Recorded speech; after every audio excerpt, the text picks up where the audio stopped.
मैं सुनील शुक्ला जी को आमंत्रित करता हूं। Sunil ji, public at large जो हमारा समाज है, उस समाज में क्या संदेश राजनीतिक रूप से जा रहा है?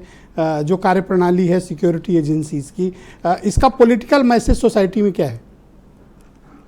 इसका political message Bharatiya Janata party लोगों के बीच में देना चाहती है कि वह कानून व्यवस्था का राज बहुत बेहतर तरीके से चला रही है, लेकिन लोगों के बीच में इसका संदेश जा नहीं रहा।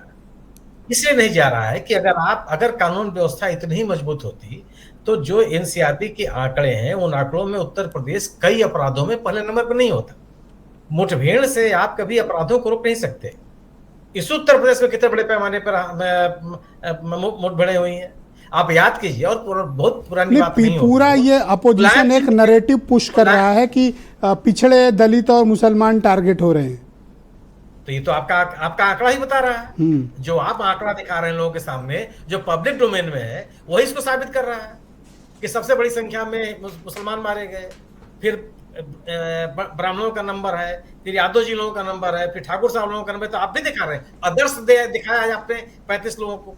और जहां अगर आप बात कर रहे हैं ना, 200 से अधिक पुलिसकर्मी जेल में है उत्तर प्रदेश में, और आपने बात कहा कि अगर फर्जी मुठभेड़ है तो उसका साक्ष्य लाने किसका काम है? साक्ष्य लाने की जिम्मेदारी भी तो सरकार की ही है। अगर सरकार ही इस तरह के मुठभेड़ के पक्ष में खड़ी हो जाएगी तो साक्ष्य लाएगा कौन? ये आपको लगता है चेस्ट थंपिंग ज्यादा हो रही है, इस कारण इसका पॉलिटिकल माइलेज लेने की कोशिश?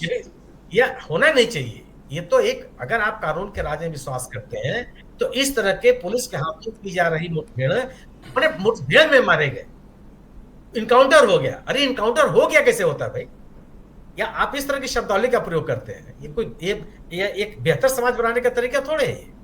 और समाज को स्वीकार नहीं करता ब्रजेश जी, कहीं नहीं स्वीकार किया।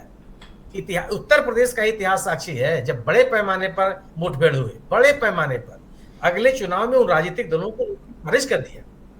इसी प्रदेश में हुआ है। ऑलराइट सर, ये लगता है